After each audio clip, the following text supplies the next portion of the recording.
Honorable Edgar S. Cabanlas, Honorable Christian Rostico M. Atchas, Honorable Suzette G. Magtahas Daba on birthday leave, Honorable Yanlam S. Lim, Liga ng mga Barangay President, Honorable Kenneth John D. Sakala, City SK Federation President, and Honorable Dato Roberto P. Cabaring, IPMR. There is quorum, Madam Presiding Officer. Quorum is hereby certified. Good afternoon, councilors. Good afternoon, friends from the media. Good afternoon to our visitors who are here right now. Those who are watching on live, watching us right now live, and of course, our sincere condolences again to Councilor George Goking. Nakadungog ko na birthday dire? Ha? Suzette and nisipiat ko. Kano sa imong birthday, Councilor? Idungan na lang ako with Suzette, okay? Monday. Wala naka-keep track na ako. Anyway, si Suzette is also having birthday today. So, Monday ta, anduha, okay? But we will sing the birthday song now. Dili ma-postpone. Ang cake lang ma-postpone. But the birthday song should be... Nga naman. Ayaw, lahi ginang imo. Lahi na imo karon. So, who is going to lead the song? Ikaw, Councilor Aga. Okay ra. Okay. Sige, please rise. Pagkanta tadaan ka, waman Suzette. Everyone, please rise. Sige. Happy birthday to you. Happy birthday to you. Happy birthday, happy birthday. Happy birthday to you, Pastor. Happy birthday to you. Happy birthday to you. Happy birthday, happy birthday. Happy birthday to you. Happy birthday, Councilor Ayan. More power. God bless you and your family. Okay. So, your birthday is when, Councilor Ayan? 9. So, last week. Right? Last week, di ba? Okay, sige. Anyway, let us proceed. Majority Floor Leader, Attorney Edgar Cabanlas. Wala magod akong staff karon, Councilor Ayan. Wala po akong staff na in charge, ana. Mo na. Oh. Anyway. Thank you very much to our generous and energetic Vice Mayor, Vice Mayor Jocelyn Bebot Rodriguez, members of the City Council, our guests who are with us this afternoon, the gallery, people of Cagayan de Oro, mayong hapon sa tanan. Happy birthday, Councilor Ian, and of course, Suzette. Madam Chair, may I move to dispense the reading of the minutes of the previous regular session of this Council on October 7, 2024. Any second? Objection? I hear none. Motion is hereby carried. Move to approve the said minutes. Second. Objection. I hear none. Motion is hereby carried. On the special report, Councilor Gurley. Okay. Only one is decided to render a special report, and Councilor Gurley Balaba. Okay. Okay. It's about the Bulwa Pateri concern. Okay. Thank you very much, Councilor Majority Floor Leader. Yes, you have the floor. You have beautiful, what you call this? Filipiniana. You have beautiful dress, the Filipiniana. Thank you, our Vice Mayor. No, this is in. Who made it? Ano lang, dari lang sa Cagayan. Okay. In support of our celebration, Designers. observance of our Okay. NCIP. Okay, okay. NCIP okay. month. Yes, yes. So I'm trying to signify or at least embody the observance of NCIP month. I hope you appreciate that, our councilor. Roberto Cabaring. Yes, Dato Cabaring. So anyways, good afternoon, Madam Chair, Vice Mayor Jocelyn Bebot Rodriguez, to my colleagues, to all our staff, and guests in the gallery, and those who are watching us via social media platforms. I am here to ask this august body to see the importance of preserving our pottery making in Barangay Bulwa and realize that pottery is more than just a business. It is an art and a craft that reflects our culture and heritage. This pottery making was said to have started 20 years ago, um, if I am not mistaken, based on my research on the history of pottery making in Bulwa, by two master potters from Germany who married Filipinas. Both opened their potteries, two best friends who eventually became, according to reports, enemies. And according to these reports, they came with their German knowledge and insights and started importing their own clay from Germany and lecturing local potters in German style. They exploited, but this is uh, the catch. They exploited cheap labor of our Cagayanon workers in order to be able to export cheaply abroad for their manufacturing companies and sell there. Wala naman hinuon ni karon, murag na naundang na ni siya or baligya na ning maong factory. Pero taliwala ni ini, mapasalamaton gihapon kita sa duha ka mga langyaw nga maoy nagsugod ug nakadiscover sa dakong oportunidad nga mahatag sa atong mga kaigsuunan kining pottery business. Pero gusto nato nga mahimo pa kining mas mahinungdanon aron sa pag-ila sa atong dakbayan isip usa sa mga pottery capital sa nasod. The cultural mapping, this is a grab from Google. The cultural mapping report summarizes the pottery tradition in Barangay Bulwa, Cagayan de Oro City. Pottery, known locally as banga, represents the iconic craft and economic activity of the community. It provides jobs and income for our residents. The giant clay jar landmark called banga in the main intersection symbolizes their pottery heritage. While the tradition faces challenges like lack of marketing and technology, opportunities exist to promote cultural tourism and innovation to sustain the legacy of pottery making in Bulwa. Proper maintenance and conservation efforts are needed to preserve their local treasure.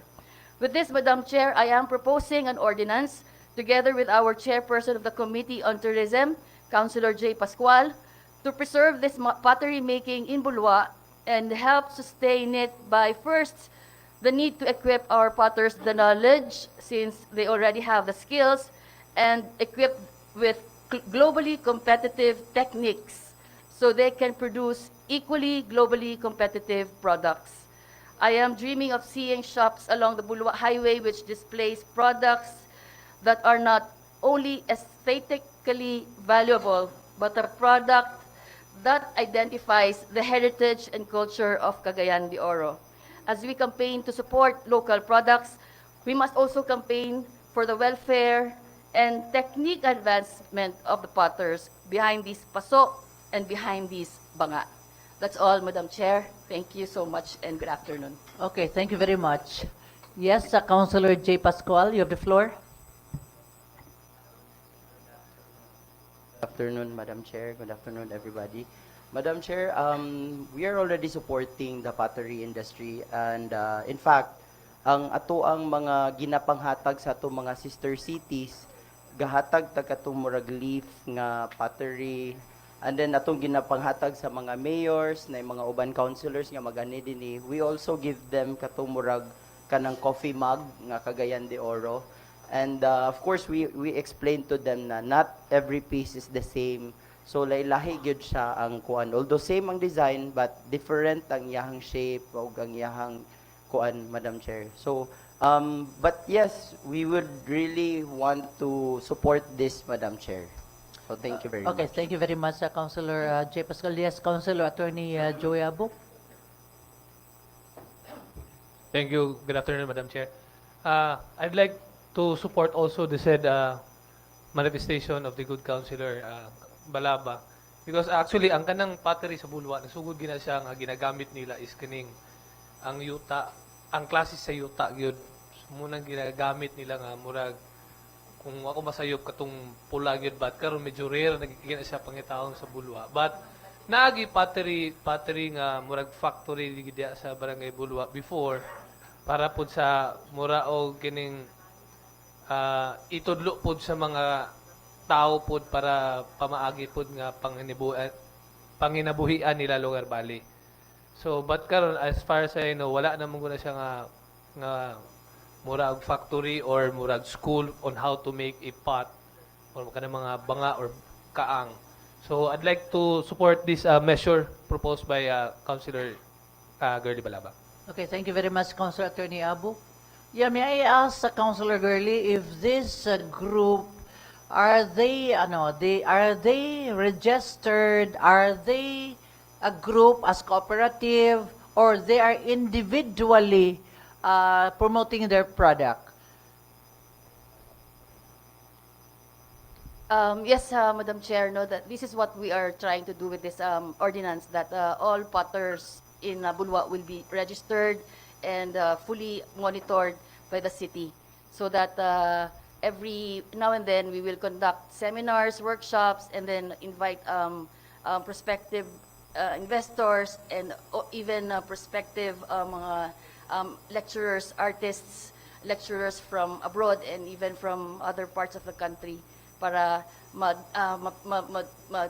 preserve nato no preserve ang kining pottery making. Yeah, give emphasis on this group as a group, no? So we can provide them with livelihood from the national, from the congressman, from the mayor, so so that they will be supported financially on their project also. Yes, thank you. Councilor Evie Imano, you have the floor. Thank you so much, Madam Chair. Good afternoon. Actually, Madam Chair, that was a very good suggestion from the good councilor, no, our lovely councilor, Ma'am Balaba. But actually, Madam Chair, kanang sa Bulwa, kami sa akong magulang, hilig man mi moadto dito, kay gwapo gyud ilang products. But ang ilang main problem is kulang na ang ang Gahimo. ilahang artist ba kulang na ang kanang gahimo kay handmade man gyud siya. Actually, nana sila program every Sunday nga kung ako masayop ang price is 2.5 from 1 PM to 5 PM mutudlo sila. Ang inyo ding buhaton, inyong lutoon, inyong madala sa inyong house kay ginaluto man na ang clay after nimo siya i-mold. But I think the main problem, Madam Chair, is as Councilor Balaba said, it is really for preservation purposes. Kay gani, lisod naman pangitaon ning mga rare nga kulon. Kulon ang tawag actually Kulon, ang kanang oh. mga pots made of clay nga in Bisaya is actually kulon nga. In terms of, I think, culinary sa pagkaon, in terms of agriculture, gamit kaayo ni siya kay sa atong history before, ang usually galutuan pod sa Cagayanon is kulon. Kung kabantay mo, di ba, halos atong Yeah. mga sabaw. Inununan. And it preserves also the food, the flavor. So, if the good councilor would allow, dili lang siguro to sa tourism, basin pwede nato siya i-appeal kay na-suggest naman siya nga basin pwede siya himuon og livelihood in terms of Yeah. or himuon baka siya og cooperative or baka in other ways basin pwede aside sa tourism basin pwede nato siya isulod appeal sa trade and commerce siguro if possible for Yeah, but then para they ma- have to form as a group first Yes. before they can be provided with the financial Yes. assistance or different agencies. Kung individual lisod. I know yes Oo. Madam Chair So that agreed. is precisely why I mentioned a while ago. Yes Madam Chair. Oo, kay sayang manggot, Ang grupo lang sayang sila. ang skill. Oo, Kaya yeah. actually one of the problem of Cagayan de Oro is the skills of our old Cagayanos. Yeah. Kaya kawala na siya. Kaya ang atong batanon, dili na sila as interested as skilled ang atong mga karaan nga tao, atong mga batanon atong kinahanglan i-enhance, basin di ko kabalo how we incorporate it sa atong future generation or Yeah. sa atong kabatanunan karon so as to para dili mawala ang atong inandan sa Cagayan. Or Yes. as we are You known know as what, in Cagayan. fact, this colon, tawag colon, I wanted it hand-painted. They can actually, Madam Chair. Yeah, and they were able to produce me hand-painted. Pero katong gipugos ra nako. So, kung naay daghan variety o daghan maka-hand-paint, gwapo gyud kaayo. In fact, I bought some and then ako gipa-hand-paint. Pero mo lagi na, they have to look for somebody to Who do is the interested hand-painting. as well, That yes. will already, what you call this, i-enhance pa gid nila. Yes, make Ang better ilang forma plus the the skills. hand-painted design, gwapo na gyud kaayo. And also, Madam Chair, ang ato ang products of Bulwa actually, kung maadto ka sa ilahang store, kulang pirmi kay ang ilang products, pirmi gina-export actually. Yeah. For export siya, so kung ato siyang ma-enhance here, all the more we can go we can go beyond the borders ba. We can break Yeah. the limits of just selling in Cagayan de Oro or Misamis Oriental. So I Yes. think that's a very good idea, Madam Chair. So once again, thank you. Okay. Thank you. Let me know, pag mapurma na sila, I can help them, okay? From the national budget. Yes, Councilor Bernice Parcia. Thank you very much, Madam Presiding Officer, may hapon. Sa itong tanan, may hapon. I'm so happy nga nahimo ning special report ni Councilor Girly Balaba regarding aning banga nato sa Bulwa.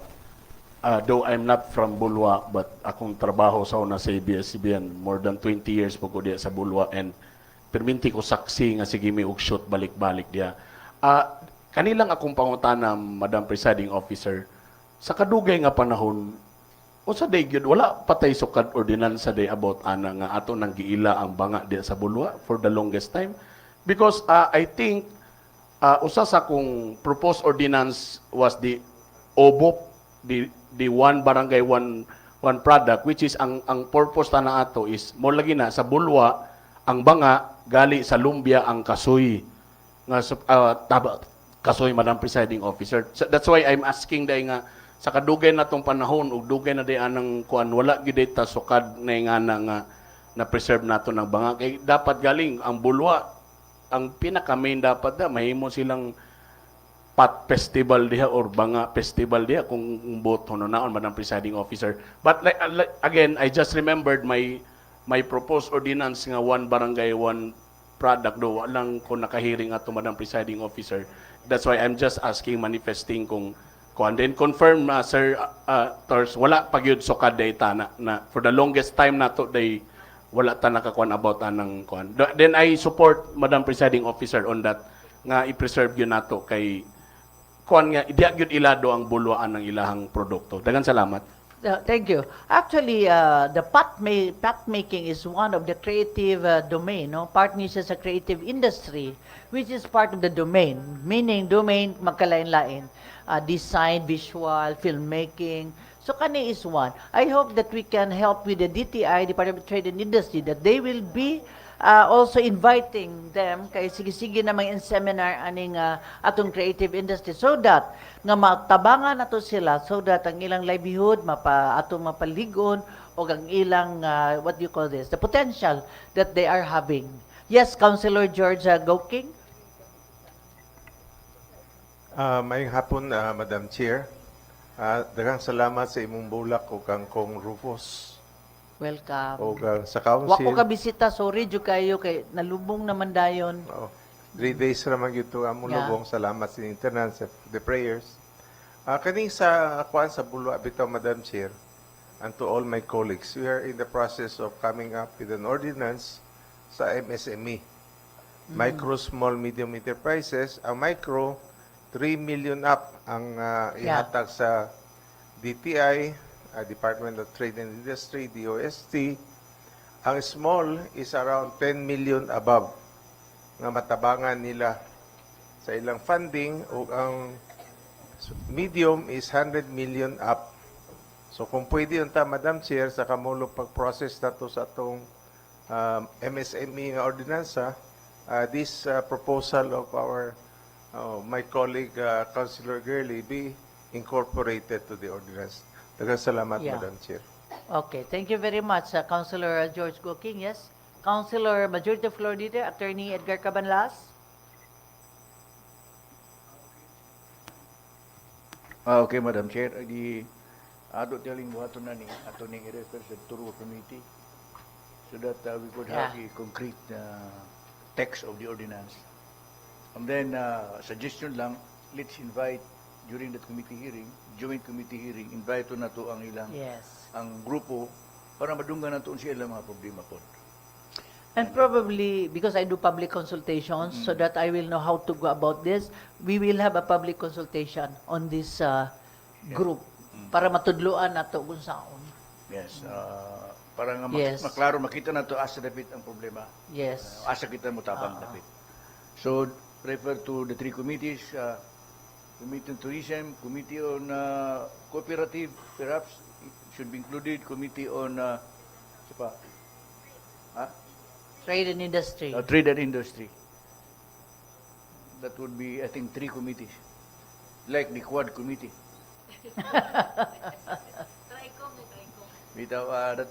That is my suggestion. Yes, Madam Chair. yes, yes. Okay. Thank you very much. So let us proceed. Majority Floor Leader, Attorney Edgar Cabanlas. Okay, so with that, we proceed to our business of the day. Item 1, 2, 3, 4. Madam Chair. Clerk, please. For omnibus approval, items 1, 2, 3, and 4. Item 1 is proposed resolution number 2024-866, returning to Barangay Council of Barangay Balulang, the city its ordinance number 2024-2 series of 2024, covering its supplemental budget number 1 for calendar year 2024 with an estimated income of 3,784,029 pesos and 85 centavos. Item 2 is proposed resolution number 2024-867, returning to the Barangay Council of Barangay number 20, the city its ordinance number 1-2024, series of 2024, covering its annual budget for calendar year 2024 with an estimated income of 3,154,393 pesos. Item 3 is proposed resolution number 2024-868, returning to the Barangay Council of Barangay number 30, the city its ordinance number 2024-1, series of 2024, covering its annual budget for calendar year 2024 with an estimated income of 3,840,209 pesos. Item number 4 is proposed resolution number 2024-869, returning to the Barangay Council of Barangay Tumpagun, the city its ordinance number 1, series of 2024, covering its annual budget for calendar year 2024 with an estimated income of 5,071,549 pesos, with the information that said ordinances are operative in their entirety. Madam Chair, may I request Councilor Arlam Lim be given the floor? Councilor Alam Lim, you are recognized. Madam Chair, may hapon sa tanan. Everything is in order. I move for the approval purpose resolution number 2024-866, purpose resolution number 2024-867, purpose resolution number 2024-868, purpose resolution number 2024-869. Any second? Objection? I hear none. Motion is hereby carried. Move to approve on second and final reading. Second. Objection? I hear none. Motion is hereby carried. Item 5, proposed resolution number 2024-870, adopting the order of the Committee on Ethics and Blue Ribbon on barangay case number 2023-14, entitled Ms. Chucky Ibalye Acaso, complainant, against Honorable Chucky? Chuchi. So, I thought it's a K. It's sorry, Chuchi. Punong Barangay, Honorable Julito D. Oximer, Honorable Esperino Bacunga, Honorable Anthony B. Bustamante, Honorable Rowena Rai M. Midiana, all of Barangay Lapasan respondents for violation of Section 3, Paragraph E and G of Republic Act Number 3019, dishonesty, grave misconduct, conduct unbecoming of a public officer, abuse of authority, and the Public Act 7160 of the Local Government Code, dismissing the said case for lack of merit. May I request Councilor Roger Jer Abaday, be recognized. Councilor Roger Abaday, you recognize. Good afternoon, Madam Presiding Officers, my colleagues in the Twin Cities Council, and all are listening and watching us. I move that the proposed resolution number 2024-870 will be approved. Second. Objection. I hear none. Motion is hereby carried. Move to approve on second final reading. Second. Objection. I hear none. Motion is hereby carried. Item 6, proposed resolution number 2024-871, interposing no objection to the transport franchise operation of the Joyride Shopper app in the city of Cagayan de Oro, which offers on-demand services in ride-hailing, delivery, food and shopping and payments as applied for by its president, Mr. Neil Sherwin Yu, subject to its compliance of the existing laws, rules and regulations pertinent thereto. May I request, Councilor, naman si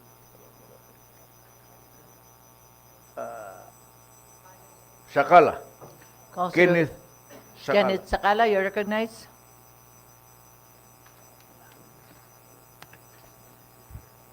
Move for the approval of the proposed resolution number 2024-871. Thank you. Any second? Second. Objection. I hear none. Motion is hereby carried. Move to approve on second final reading. Second. Objection. I hear none. Motion is hereby carried. Item 7, Turks, please. Item 7 is proposed ordinance number 2024-594, prescribing and or adopting the qualification standards for appointment to the herein specified vacant positions in the respective plantilla of the herein mentioned offices of the city government of Cagayan de Oro, pursuant to Civil Service Commission Memorandum Circular number 6 series of 2023, which amends Section 34 of the 2017 Omnibus Rules on Appointments and Other Human Resource Actions. To wit, 1 is City Government Department Head 2 under the City Economic Development and Investment Promotions Office. Item number 12 is salary grade 26. Number 2 is City Government Assistant Department Head 2, Assistant Chief of Hospital under item number 2, salary grade 24 of the GR Borja General Hospital. And number 3 is City Government Assistant Department Head 2, Assistant City Building Official under item number 2, salary grade 24 under the Office of the City Building Officials. The qualifications are listed in the agenda, Madam Chair. Madam Chair, may I request Councilor Ian Mark Nagaya be recognized? Wala siya. Okay. Councilor Suzette, wala ka po. Birthday. Isa ba? Councilor Malvern Sparcia is recognized. Be recognized. Councilor Malvern Sparsha, you recognize.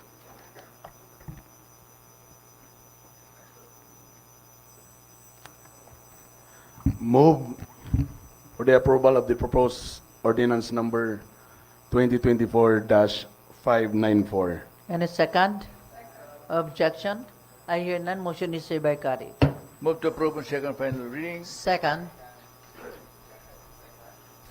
Objection? I hear none. Motion is hereby carried. Item 8, proposed ordinance number 2024-595, appropriating the sum of 215,323 pesos and 44 centavos from the item non-office General Public Services Sector, Terminal Leave Benefits, monetization of earned leave, earmarked for Mr. Richard Antonio A. Guzman, former nurse of the Office of the City Health Officer in the 2024 annual budget to be made available for the payment of terminal leave pay of Mr. Divino Soldevilla, former Barangay Health Aide of the said office, who retired from public service effective December 5, 2023. May I request Councilor Girly Balaba be recognized? Councilor Girly Balaba, you recognize.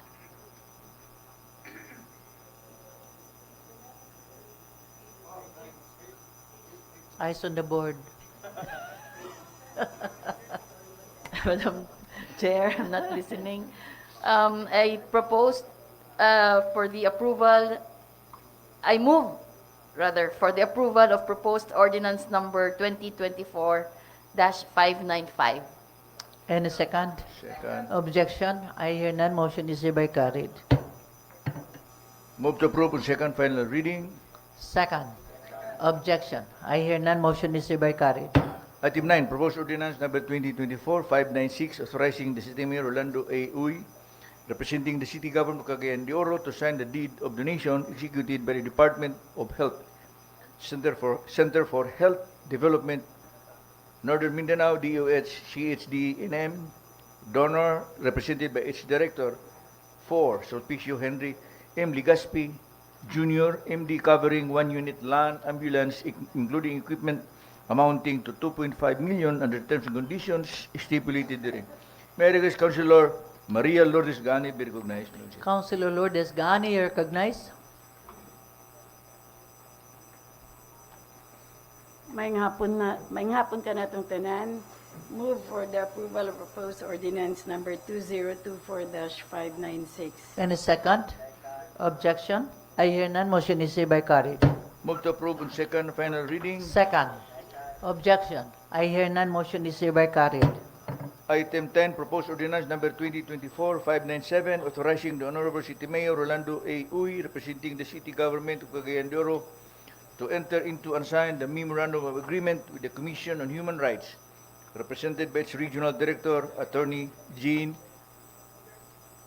Abrina, covering the parties' collaboration in the establishment, development, strengthening, and continuous operationalization of a Center for Human Rights Education through the City College of Cagayan de Oro under the terms and conditions stipulated therein.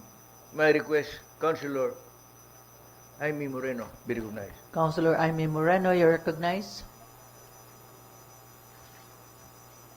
Thank you, Madam Chair. Mayong hapon. I move for the approval of the proposed ordinance number 2024-596. Second. Objection? I hear none. Motion is hereby carried. Move to approve on second final reading. Second. Objection? I hear none. Motion is hereby carried. For inclusion, Madam Chair, items 11 A, B, C, D, E, F, G, 12 A, B, nagsunod ang F, Turk. 12A, B, and item 13, Madam Chair. Any second? Plus, Yes, Councilor Roger Abaday. I am proposing this body to include, for the inclusion of the congratulating and commending Engineer Armin Cuenca or Clinro has received a Presidential Incord Award 2024, equally highest award received by our presiding Civil Service, Commission. presiding officer. Yeah. Okay. Any second? Objection? I hear none. Motion is hereby carried. Turks, siya may omnibus na ito ni Turks. Kaning 8, bingon sa F, G. For omnibus approval, items 11A to G. Item 11A is proposed ordinance number 2024-598, authorizing the Honorable City Mayor Rolando A. Uy, representing the City Government of Cagayan de Oro, to enter into and sign the Memorandum of Agreement with the One and All Technical School Incorporated, represented by its School President, Ms. Maria Jocelyn N. Co. For item 11B is proposed ordinance number 2024-599, authorizing the Honorable City Mayor Rolando A. Uy to enter into and sign the Memorandum of Agreement with the Amhara Technical Training Institute Incorporated, represented by its President, Ms. Marilu P. Rabe. For 11C, proposed ordinance number 2024-600, authorizing the Honorable City Mayor Rolando A. Uy to enter into and sign the Memorandum of Agreement with the Asian Business Cable Tow Cooperative Incorporated, represented by its Chairman and CEO, Dr. Sok Anthony Maria del Rosario. For 11D is proposed ordinance number 2024-601, authorizing the Honorable City Mayor Rolando A. Uy to enter into and sign the Memorandum of Agreement with the 4J&E Technical School Incorporated, represented by its President, Mr. James E. Inigo.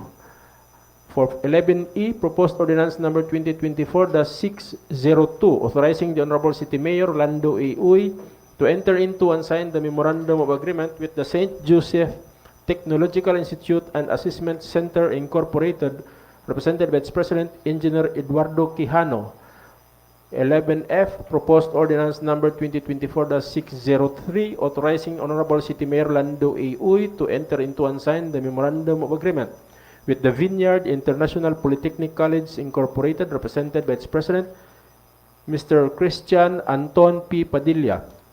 And 11G, Proposed Ordinance Number 2024-604, authorizing Honorable City Mayor Lando A. Uy to enter into and sign the Memorandum of Agreement with the Zaidi UAU Technical School and Assessment Center Incorporated, represented by its school president, Mr. Rubin Louis B. UAU, all covering the collaboration of the parties in the implementation of the city's relevant industry skills for employment RISE scholarship program under the terms and conditions stipulated therein. Madam Chair, may I request that Councilor J. Roa Pascual be recognized? Councilor J. Roa Pascual, you're recognized. Good afternoon, everyone. Good afternoon, Madam Chair. Move to approve proposed ordinance number 2024-598, proposed ordinance number 2024-599, proposed ordinance number 2024-600, proposed ordinance number 2024-601, proposed ordinance number 2024-602, proposed ordinance number 2024-603, and proposed ordinance number 2024-604. Any second? Second. Objection? Yes, question? Councilor Girly Balaba, you're recognized. Yes, thank you, Madam Chair. I would just like to ask if all these schools, technical schools, are from here in Cagayan de Oro. Yeah. Daghan data technical schools. Okay. Thank you. Anyway, We have okay. plenty of vocational schools here. Private. TESDA, most of them are TESDA. Yes. Yeah. All around the city. Accredited. Accredited. Yeah, TESDA. Anyway, any second? Second. Objection? I hear none. Motion is hereby carried. Item 12. A move to approve on second final reading. Second? Objection? Okay, Councilor Roger Abaday, you have the floor. Item 12A and B, just a change of the title of. We are still not there. Wa pa taga basa. Eyes on the board again. I remember ba? I thought. Sorry, just reserve prayer. Imudyo ko pakataon good Councilor Roger, ha? Anyway, sige. Let's proceed, Councilor. Majority floor na. Manang gitawag lagi nga senior sentence. Pariyan nami. Senior sentence. Anyway, proceed. So item 12, Madam Chair, Turks, please, basahan sa kanyo. 12A and B. For omnibus approval, item 12A and B. Item 12A, proposed ordinance number 2024-605, authorizing the Honorable City Mayor Lando A. Uy, representing the city government of Cagayan de Oro, to enter into and sign the Memorandum of Agreement with the Capital University, represented by its University President, Attorney Casimiro B. Juarez Jr., and the Department of Education Division of Cagayan de Oro, represented by its Schools Division Superintendent, Mr. Roy Angelo E. Gaso, PhD, CISO 5, covering the partnership of the parties in the implementation of the Alternative Learning System Night School Program, ALS NSP, under the terms and conditions stipulated therein. Item 12B, Proposed Ordinance Number 2024-606, authorizing Honorable City Mayor Lando A. Uy to enter into and sign the Memorandum of Agreement with the FINMA Cagayan de Oro College, FINMA COC, represented by its Chief Operations Officer, Mr. Mark C. Macavinta, and the Department of Education Division of Cagayan de Oro, represented by its Schools Division Superintendent, Dr. Roy Angelo E. Gaso, CISO 5, covering the partnership of the parties in the implementation of the Alternative Learning System Night School Program under the terms and conditions stipulated therein. Madam Chair, may I request Councilor George Gooking be recognized? Councilor George Gooking, you're recognized.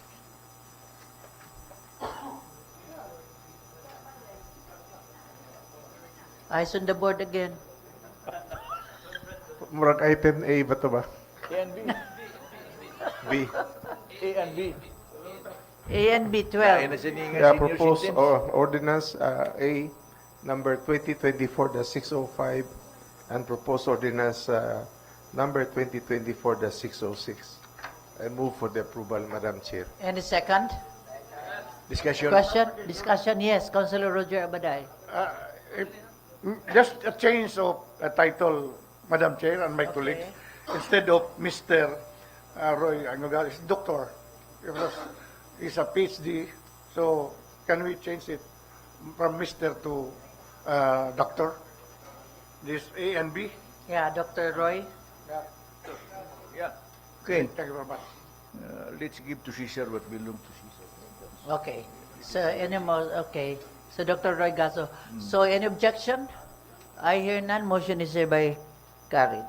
Move to approve on second final reading. Second, objection. I hear none. Motion is hereby carried. Item 13, proposed ordinance number 2024-607, authorizing the Honorable City Mayor representing the City Government of Cagayan de Oro to enter into and sign the Memorandum of Understanding with the Department of Public Works and Highways, Cagayan de Oro City 2nd District Engineering Office, represented by its District Engineer, Ian Paulo Lizondra, covering the parties' collaboration and in the implementation of CY 2024 Farm to Market Roads projects located in the barangays of Bugo, Indahag, Balubal, all of this city, with a total project fund of 66 million under the terms and conditions stipulated therein. As Chairman of the Committee on Engineering, I move for its approval, Madam Chair. And a second, objection. I hear none. Motion is hereby carried. Move to approve on second final reading. Second, objection. I hear none. Motion is hereby carried. There being no other matters to take. Sorry. Item 14, proposed resolution number 2024-872, congratulating and highly commending Engineer Cuenca of Clenro for being the recipient of Presidential Lingkod Bayan Award 2024, subject to further styling. Any second, objection. I hear none. Motion is hereby carried. Move to approve on second final reading. Second, objection. I hear none. Motion is hereby carried. There being no other matters to take up, move for its adjournment, Madam Chair. Session adjourned. God bless us all.